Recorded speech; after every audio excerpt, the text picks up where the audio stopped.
All right, so if we look at the book resource class, you'll see a ton of endpoints, right? So this one's a get request specified by this get annotation. And the endpoint, the specific endpoint to this function is /books. So if we wanted to hit that specific endpoint, we need to figure out, well, we need to specify what class holds this endpoint. And when sending your get request, you need to specify the path of the class, which is this book resource. So if we pull up, actually first we need to run the application. So if we run this, run on server, and then finish. Okay, so the application is running. So now if we pull up Postman, we need to use the base URL, which is all this stuff here. And this is by default. So regardless of what endpoint you're trying to hit in any part of the project, Eclipse exposed this base URL, localhost port 8080 / bookstore web service as the base URL. So this will never change. Everything here after the base URL will change. So if you see how here in the path it says book resource, that specifies that we're going to hit an endpoint that's located in a class that exposes the book resource endpoint. And that class in our project is book resource because it's got a path on line 23 it's set to book resource. Now we need to specify what specific endpoint within this class we want to hit. In this case, it's the books endpoint as defined on line 32. And we can only hit it with a get request because it's got a get annotation on line 30. So if we run that, this is our response. It's an empty list because we have nothing in the books table yet. So let's create something. Let's add something to the books table. So that endpoint, the endpoint that controls the posting or the creating of a new book is this endpoint here. So we'll need to send the post request, and we can do that through Postman here by just specifying a new post request. I'm just going to copy this and modify it a little bit. All right, cool. So again, the base URL stays the same, so all this stuff does not change. What does change is the endpoint. So we're still in the same class, the book resource class, and the endpoint changes to book, just book, singular, not plural. And for a post request, you need to send a body, which is just a JSON representation of what you want to add into the database. And so there are a few examples in the project here. So under com.ebook.database, all of our old JSON file data is in here. So what we can do is just go into like any of the files to look at like examples of like a book object in JSON format, or a customer object in JSON format, or an order object in JSON format. In this case, we're creating a new book. So I'm going to look into the books.json file. I can just literally copy this JSON, post it here, and select send. And we get a 200 OK status response. Now, if we go back to the endpoint, the GET request that retrieves all of our books, if we click on send, we have something in our list because we just posted something to it, right? So our database was populated, our books table was populated. So I'm gonna do that again, actually. I'm gonna make a new book, just like an example. Say John Doe, just put some random stuff in here.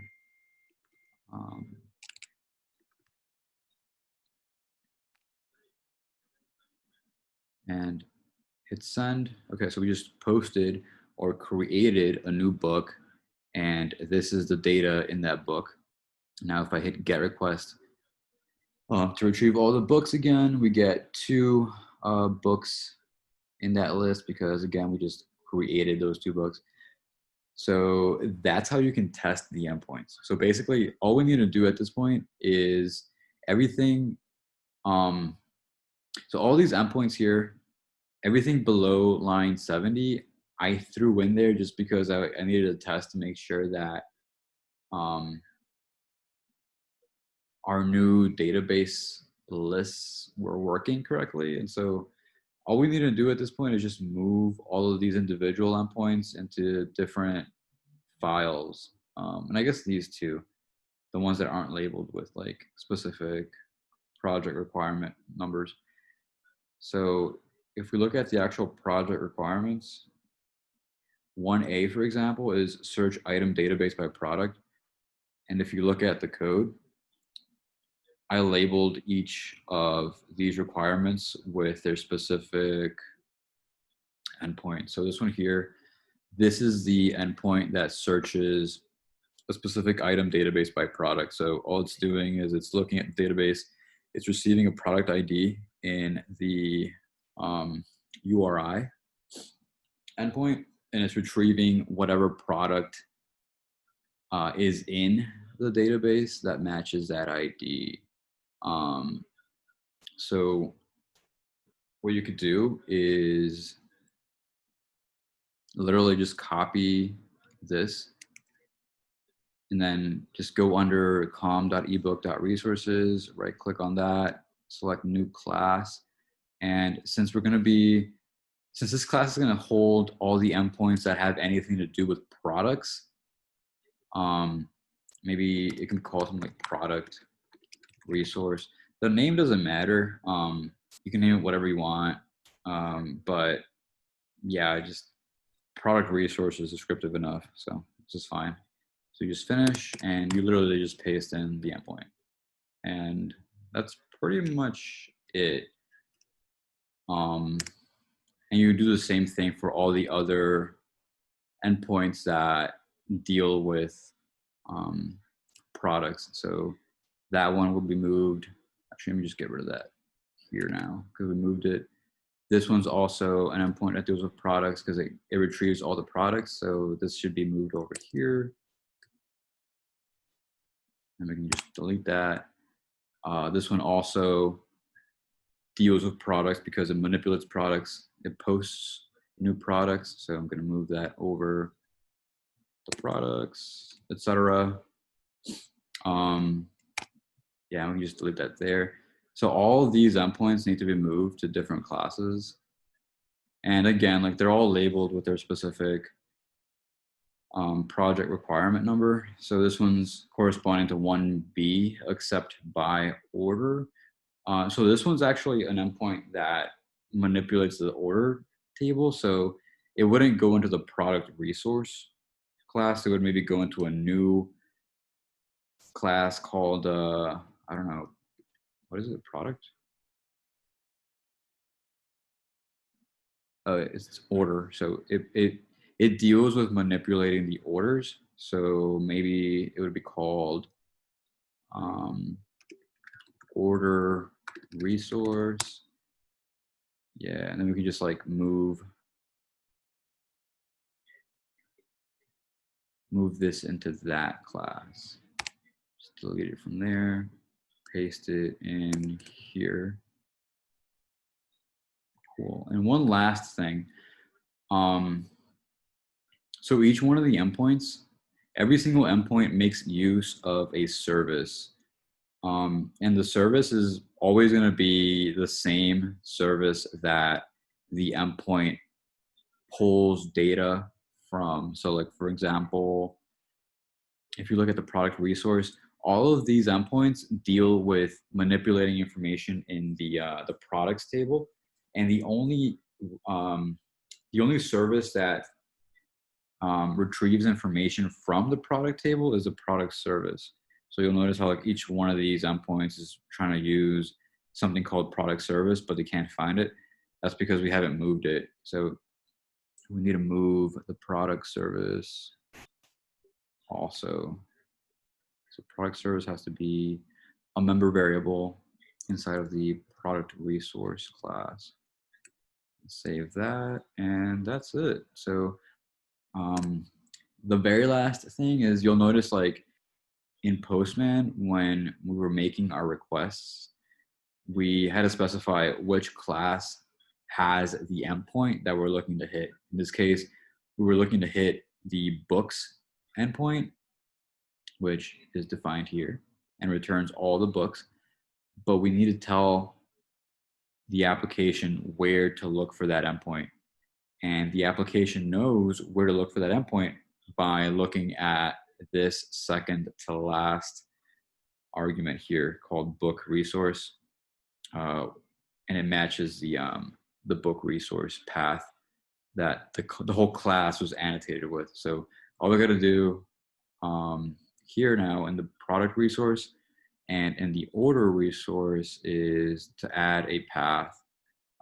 You can call it whatever you want.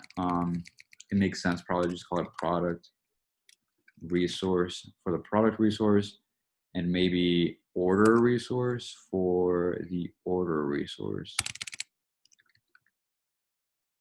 And I also need to move the order service from the book resource class here.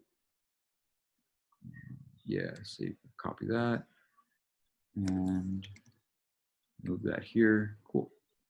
So now if I want to get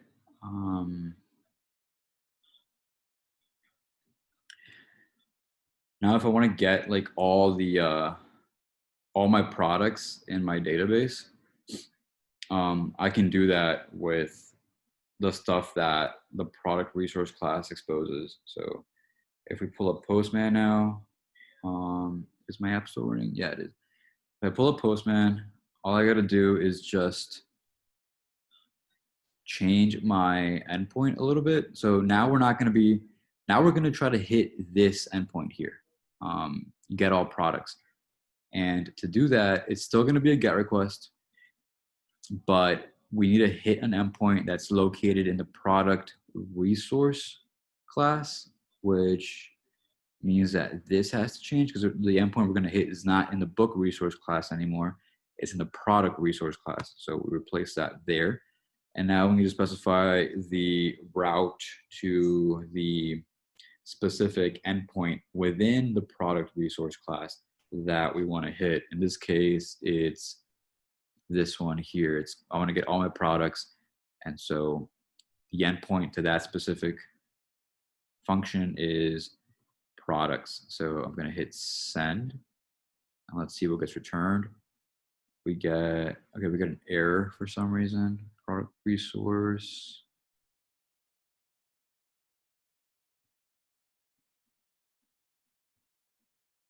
Products. Okay, that's right. Maybe I do need to restart the application. Hang on. So I'm going to stop it and run as server or run on server. Finish.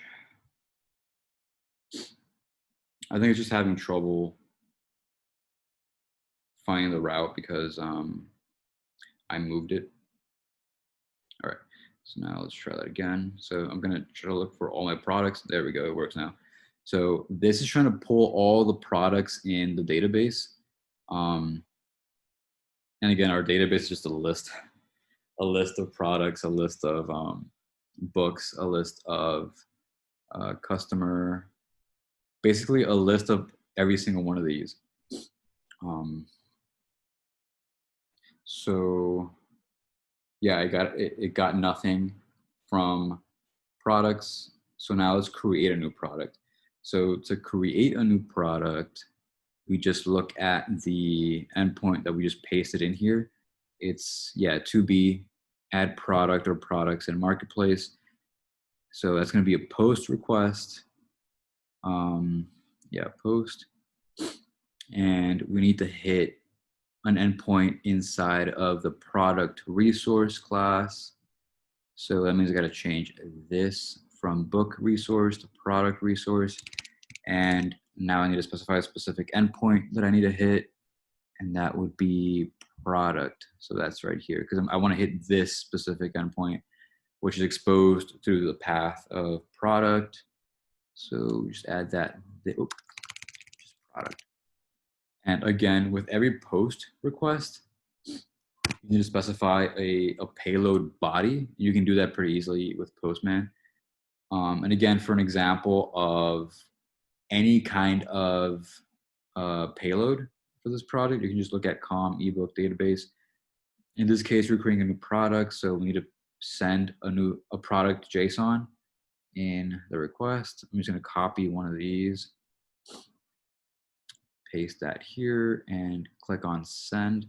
And now we can go back to the endpoint, the request that retrieves all the products, and we should have one product in this list now. So the first time we ran it, it was empty because there were no products in there.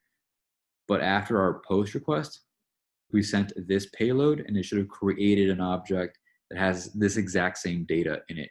So let's try to retrieve that. And there it is. So let's do it again, just for safe measure. Give an ID of 1111 test file or test title 64. Just modifying the information with it. All right, cool. So that's created. Let's run this again. So now we have 2 items in the products table, and those 2 are listed here. You can keep adding as many as you'd like. They'll be added just fine. Okay, so now let's do one last example. Product resource. Let's look for a product by ID. So if we're looking for a product by ID, we need to specify that we want to hit this specific endpoint. And the way we specify that we want to hit that specific endpoint is by just saying, okay, well, when I'm sending my REST request, I need to specify the class that holds the specific endpoint I want to hit. In this case, it's the product resource path. So that's already specified here. And actually, I'm going to copy this, and I'm going to open up a new tab just to keep everything separate. All right, so get request. I'm going to paste that there. So I'm going to hit the product service class, which is exposed via the product resource path string here. And the specific endpoint that I want to hit is this one here, /product ID. So I can just remove that, replace that there. So this this product ID inside of curly brackets actually means that you need to fill in whatever product ID you want to look for here. So, for example, if I sent this request, what would happen is this endpoint will be hit, but it's going to take the product ID that I passed in this case, 123, and it's going to look inside of the product database or the product table for an entry that matches that ID. So it's going to look for a product that has an ID of 123. And if we look at the list of all products that we just created, there is no product with an ID of 123. So if I sent this request, it should crash. It shouldn't return anything. Yeah, 204, no content. But if I look at the list of products that we created earlier, one of the IDs is 14324. So if I try to retrieve that record, it should retrieve that same object, and it does. All right, cool. So yeah, all that needs to be done at this point is just moving everything from this books resource class below line 70 to a different classes. And again, they're all labeled. I just walked through some examples on Postman to kind of explain like what the endpoints do and how you can test them locally. Um, but yeah, feel free to reach out if you have any questions.